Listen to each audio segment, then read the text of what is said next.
Hello friends, welcome back my education Anupriya YouTube channel. आज की video में हम कक्षा 10वीं गणित का अध्याय 7 शुरू करने जा रहे हैं। तो अध्याय 7 में क्या है, निर्देशांक ज्यामिति। इसकी हम प्रश्नावली 7.1 के प्रश्नों को हल करेंगे। तो प्रश्न 1 है हमारा, बिंदुओं के निम्नलिखित युग्मों के बीच की दूरियां ज्ञात कीजिए। तो इसमें पहला सवाल है 2, 3 और 4, 1 निर्देशांक दिए गए हैं हमें, तो इन युग्मों के बीच की हमको दूरियां ज्ञात करके बताना है। तो पहला सवाल है ये, जिसको हल करते हैं। दिया है x1 बराबर 2 और y1 बराबर 3 और x2 बराबर 4 और y2 बराबर क्या दिया है 1। यहाँ से हमने ये निकाल लिए, क्या दिया है हमको, x1 बराबर 2 और y1 बराबर 3, x2 बराबर 4 और y2 बराबर 1। अब इसको हम इसको a मान लेंगे, a बिंदु हो जाएगा ये, और दूसरा वाला युग्म b बिंदु हो जाएगा। तो अब क्या करेंगे, हम a b करके दोनों का गुना कर देंगे। कौन से सूत्र में रखेंगे इसको, x2 माइनस x1 का वर्ग हो जाएगा प्लस y2 माइनस y1 का वर्ग। अब हम इसमें क्या करेंगे, इनके मान रख देंगे। x2 का मान कितना है 4 ऋण x1 का 2 का वर्ग धन y2 का मान है 1 ऋण 3 का वर्ग हो जाएगा। तो यहाँ पे कितना बचेगा, 4 में से 2 हटाएंगे तो 2 का वर्ग धन 1 ऋण 3 करेंगे तो ऋण 2 का वर्ग हो जाएगा। फिर 2 का वर्ग 4 प्लस ऋण में है तो ये वर्ग में है इसलिए धन का ही होगा, तो 4 धन 4 हो जाएगा। तो ए बी का मान कितना निकल जाएगा, √8। अब इसको हम तोड़ के लिखेंगे, वर्ग का निकाल के, तो 2 करने में 2 हो जाएगा। ये हमारा आंसर आ जाएगा। इसी तरह हमें सभी सवालों के दूरियां ज्ञात करना है। इनकी दूरियां कितनी आ गई, 2 करने में 2। अब हम इसका अगला सवाल देखते हैं। तो प्रश्न 1 का दूसरा सवाल है हमारा, ऋण 5 और 7 और दूसरा दिया है ऋण 1 और 3। तो इसको हल करेंगे। इसमें भी हम बिंदु ए मान लेंगे, इसको बिंदु ए ऋण 5 और 7 हो जाएगा, और बिंदु बी ऋण 1 और 3। तो ये तो हमको दिए है कि x1 का मान क्या है, x2 का, इसको आप लिख सकते हैं। अब हम इसको डायरेक्ट गुना कर देंगे इनका। तो ए बी बराबर x2 माइनस x1 का square plus y2 minus y1 का स्क्वायर बराबर, यहाँ पे हम मान रख देंगे। x2 का मान कितना आ जाएगा हमारे पास, ऋण 1 माइनस x1 का मान ऋण 5 का वर्ग धन y2 का मान कितना है 3 और y1 का मान है 7, तो 3 ऋण 7 का वर्ग। अब यहाँ पे इनको हम हल कर लेंगे। ऋण 1 धन 5 ऋण 5 है, तो ये क्या हो जाएगा, ऋण 1 ऋण का धन हो जाएगा और 5 का वर्ग हो जाएगा, प्लस 3 में से 7 घटाएंगे तो ऋण 4 का वर्ग हो जाएगा।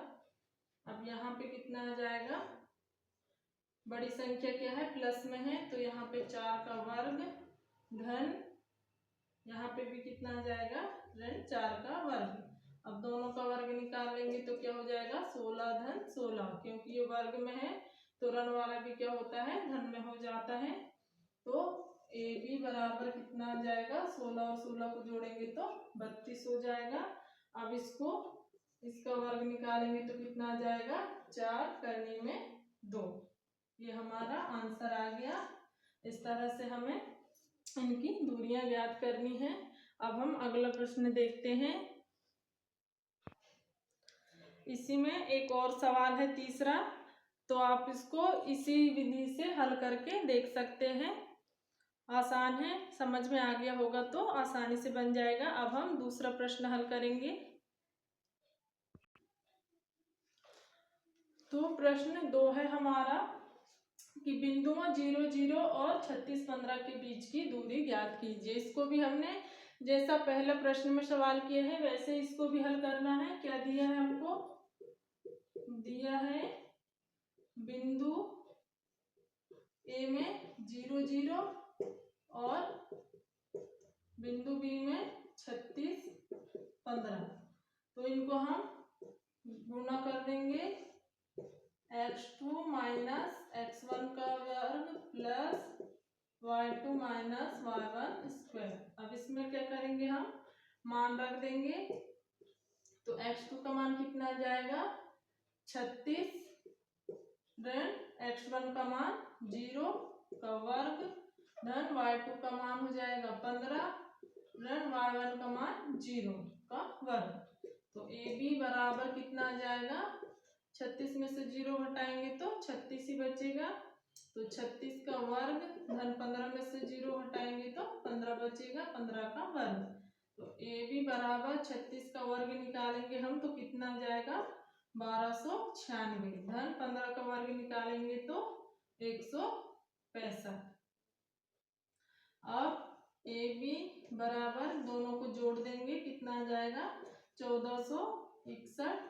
तो 1461 किसका वर्ग होता है, AB बराबर 1461 होता है 39 का वर्ग। ये हमारा आंसर आ गया। इस तरह से हमको इनके बीच की दूरी ज्ञात हो गई। अब हम अगला प्रश्न देखते हैं। तो प्रश्न 3 है हमारा, निर्धारित कीजिए कि क्या बिंदु 1 5 2 3 और ऋण 2 ऋण 11 संरेखी है। तो हमें ये 3 बिंदु दिए हैं, इनमें से इनको बताना है कि संरेखी है या नहीं है। तो इनको हल करते हैं। दिया है, क्या दिया है हमें, बिंदु ए में क्या दिया है 1 5 और बिंदु बी में क्या दिया है 2 3 और बिंदु सी में हो जाएगा ऋण 2 ऋण 11। तो इसमें क्या है, हमें 3 बिंदु दिए हैं। तो हम सबसे पहले ए बी निकाल लेंगे। ए बी के लिए क्या करेंगे, x2 माइनस x1 का square plus y2 minus y1 का स्क्वायर। तो इसमें हम मान रख देंगे। ए बी क्या है ए बी, तो इसमें x2 क्या है 2 ऋण x1 1 का वर्ग धन y2 क्या हो जाएगा 3 ऋण y1 5 का वर्ग हो जाएगा बराबर 2 में से 1 घटाएंगे तो 1 का वर्ग धन 3 में से 5 घटाएंगे तो ऋण 2 का वर्ग। तो कितना हो जाएगा हमारे पास 1 धन 4। तो कर ए बी बराबर कितना आ गया, करनी में 5। अब हम क्या निकाल लेंगे BC, ए बी के बाद BC निकाल लेंगे।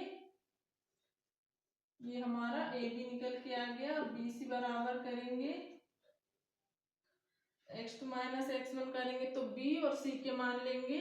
तो इसमें x2 का मान कितना है ऋण 2 माइनस x1 का मान है 2 का वर्ग हो जाएगा धन इसमें आ जाएगा y2 का मान ऋण 11 और y1 का मान 3 ऋण 11 माइनस के 3 का वर्ग।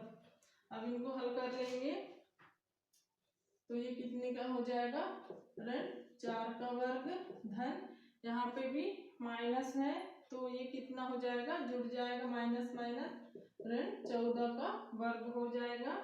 अब दोनों को क्या करेंगे, हम इनका वर्ग निकाल लेंगे। 4 का वर्ग होता है 16 और 14 का वर्ग कितना होता है 196। ये वर्ग में है तो माइनस हट जाता है बराबर। दोनों को अब क्या करेंगे, जोड़ देंगे तो कितना आ जाएगा 212। तो BC बराबर कितना आ गया हमारे पास 212। अब इसी तरह हम क्या करेंगे CA बराबर निकाल लेंगे। तो CA बराबर में ये C और ये A लेंगे तो x2 के मान कितना आ जाएगा 1 और x1 का मान ऋण 2।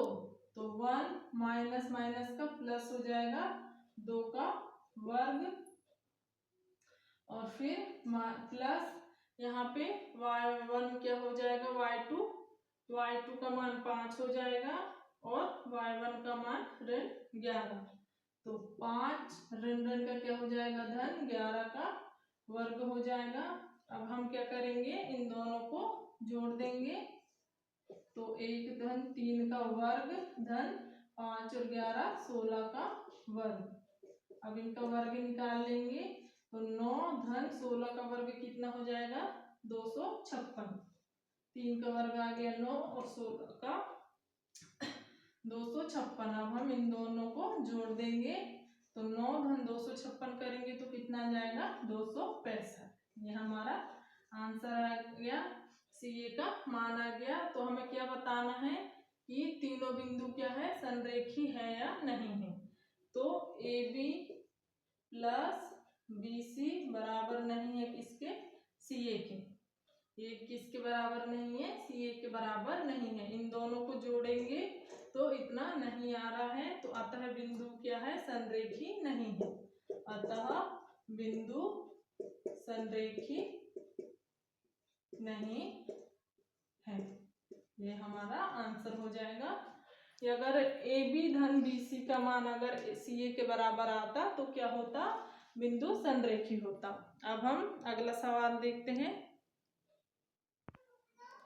तो प्रश्न चौथा क्या कह रहा है, जांच कीजिए कि क्या बिंदु 5 ऋण 2 6 4 और 7 ऋण 2 एक समद्विबाहु त्रिभुज के शीर्ष है। तो हमको जांच करके बताना है कि ये जो 3 बिंदु दिए गए हैं वो समद्विबाहु त्रिभुज के शीर्ष है। तो इसको हल करते हैं। दिया है बिंदु ए में क्या आ जाएगा 5 ऋण 2 और बी में 6 4 और सी में क्या आ जाएगा 7 ऋण 2। ये हमको 3 बिंदु दिए हैं। तो ये क्या है, एक समद्विबाहु त्रिभुज के शीर्ष है। एक समद्विबाहु त्रिभुज के शीर्ष है, ये हमको बताना है। तो इसमें हम सबसे पहले क्या निकाल लेंगे, ए बी निकाल लेंगे। तो ए बी निकालने के लिए क्या करेंगे, x2 माइनस x1। तो हम यहाँ पे क्या करते हैं, डायरेक्ट मान रख देते हैं। ए बी में x2 क्या है 6 ऋण x1 है 5 का वर्ग धन y2 का मान है 4 ऋण ऋण ऋण का क्या हो जाएगा धन 2 का वर्ग बराबर 6 में से 5 घटाएंगे तो 1 का वर्ग धन 4 और 2 को जोड़ेंगे तो 6 का वर्ग हो जाएगा बराबर 1 धन 36 हो जाएगा। तो ए बी का मान कितना आ जाएगा हमारे पास √37। अब इसी तरह से क्या कर लेंगे, हम BC निकाल लेंगे। तो BC को भी हम डायरेक्ट मान रख के निकाल लेते हैं। B क्या है, ये है और C ये है। तो B में यहाँ पे x2 का मान कितना आ जाएगा 7 और x1 का मान 6। तो 7 ऋण 6 का वर्ग धन यहाँ पे y2 का मान ऋण 2 और y1 का मान कितना आ जाएगा -4 का वर्ग। अब यहाँ पे हम 7 में से 6 घटाएंगे तो 1 बचेगा धन ऋण 2 ऋण 4 है। तो बड़ी संख्या किसकी है, माइनस की है। तो यहाँ पे दोनों जुड़ जाएगा तो क्या जाएगा ऋण 6 का वर्ग बराबर 1 धन 6 का वर्ग 36। ये वर्ग में है इसलिए माइनस हट जाएगा। तो BC बराबर कितना आ जाएगा करने में 37। ये BC का मान निकल के आ गया। अब क्या करेंगे, CA निकाल लेंगे, C और CA। तो CA बराबर इसमें भी हम डायरेक्ट मान रख के निकालते हैं। तो CA में क्या हो जाएगा x2 का मान 5 ऋण 7 का वर्ग और y2 का मान कितना आ जाएगा इसमें ऋण 2 और y1 का मान ऋण 2। तो ऋण 2 माइनस ऋण 2 पूरे का वर्ग बराबर 5 में से ऋण 2 का वर्ग हो जाएगा। हम 5 ऋण 7 करेंगे तो प्लस ऋण 2, ये ऋण ऋण का क्या हो जाएगा धन, ये 2 से 2 कट जाएगा। तो यहाँ पे क्या आ जाएगा, ऋण 2 का वर्ग धन 0 का वर्ग बराबर कितना आ जाएगा 4। तो 4 किसका वर्ग होता है 2 का। सी ए बराबर कितना आ गया हमारे पास 2 आ गया। तो ए बी बराबर बी सी है। ए बी बराबर बी सी मतलब दोनों के मान क्या है समान है। तो ए बी बराबर बी सी है। ए बी बराबर बी सी हो गया। तो अतः क्या हो जाएगा, अतः दिए गए बिंदु समद्विबाहु त्रिभुज के शीर्ष है। अतः दिए गए बिंदु समद्विबाहु त्रिभुज के शीर्ष है। ये हमारा आंसर आ गया। इस तरह से हमें इसको हल करना था। अब हम नेक्स्ट प्रश्न देखते हैं। तो अब प्रश्न 8 है हमारा, जो कि आईएमपी प्रश्न है। ये भी हमने जितने भी प्रश्नों को हल किए हैं वो सभी आईएमपी प्रश्न है। तो 8वां प्रश्न क्या कह रहा है कि y का वह मान ज्ञात कीजिए जिसके लिए बिंदु P 2 ऋण 3 और Q 10 y के बीच की दूरी 10 मात्रक है। तो इसको हल करते हैं। दिया है बिंदु P 2 ऋण 3 और Q 10 y बराबर कितना है 10 मात्रक। तो इसको हम हल करेंगे। पी क्यू बराबर x2 माइनस x1 कर देंगे तो 10 ऋण 2 का वर्ग धन y2 की जगह क्या आ जाएगा y ऋण ऋण का धन हो जाएगा तो 3 का वर्ग बराबर कितना है 10। तो अब इनको 10 में से 2 को घटाएंगे तो कितना बचेगा 8 का वर्ग धन y धन 3 का वर्ग।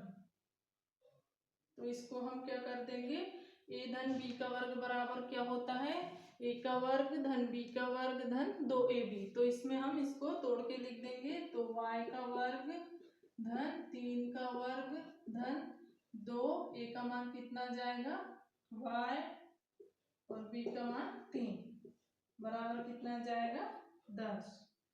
तो अब इसको हम हल करेंगे। 8 का वर्ग कितना हो जाएगा 8 अठे 64 होता है। तो सबसे पहले हम y का वर्ग को सामने ले लेंगे प्लस 8 का वर्ग कितना हो जाएगा 2 तिया 6 6y y के y वाले मान को हम आगे लिख लेंगे। फिर 8 अठे 64 फिर क्या बचेगा धन 3 का वर्ग कितना होता है 9। तो बराबर 10 हो जाएगा। y का वर्ग धन 6y धन दोनों को जोड़ देंगे तो कितना आ जाएगा 73 बराबर 10 हो जाएगा। अब हम क्या करेंगे इन दोनों पक्षों का वर्ग कर देंगे। दोनों पक्षों का वर्ग करने पर दोनों पक्षों का वर्ग करेंगे तो कितना आ जाएगा y का वर्ग धन 6y प्लस 73 ये हमने वर्ग कर दिए बराबर 10 का वर्ग। तो इसमें क्या होगा ये वर्ग से ये वर्ग हट जाएगा तो क्या बचेगा y का वर्ग धन 6y धन 73 बराबर 10 का वर्ग कितना हो जाएगा 100। अब y का वर्ग धन 6y बराबर 73 माइनस 100 कर देंगे। इसको यहाँ पे ले लेंगे तो ये माइनस में हो जाएगा बराबर 0 बचेगा। तो y का वर्ग धन 6y यहाँ पे प्लस है तो 6y प्लस ये माइनस में आएगा। इसका मान कितना हो जाएगा यहाँ पे हम माइनस कर देंगे 100 में से 73 हटाएंगे तो 27 बचेगा बराबर 0 हो जाएगा। तो इसका अब हम गुणनखंड कर देंगे y प्लस कितना बचेगा 9 3 27 होता है। जोड़े घटाने पर 27 आना चाहिए और गुणा करें तो 6 आना चाहिए। तो इसमें हम क्या कर देंगे y धन 9, यहाँ पे क्या बचेगा ऋण 3, फिर y धन 9 हो जाएगा बराबर 0। तो इसका गुणनखंड क्या निकाल जाएगा, y धन 9 क्या बचेगा फिर y ऋण 3 बराबर 0। अब जब हम क्या करेंगे y धन 9 बराबर 0 करेंगे तो y का मान कितना आ जाएगा -9, और जब y ऋण 3 बराबर 0 करेंगे तो y का मान कितना आ जाएगा 3, प्लस में आ जाएगा। तो अतः y के मान ऋण 9 और 3 होंगे। ये हमारा आंसर निकल के आ गया, हमें y का मान ही निकालना था। इसके साथ हमारा अध्याय 7 समाप्त होता है। एक ही प्रश्नावली है इसमें। आज के लिए इतना ही, मिलते हैं नेक्स्ट वीडियो में। वीडियो पसंद आया तो लाइक शेयर एंड सब्सक्राइब करें। Thanks for watching my video.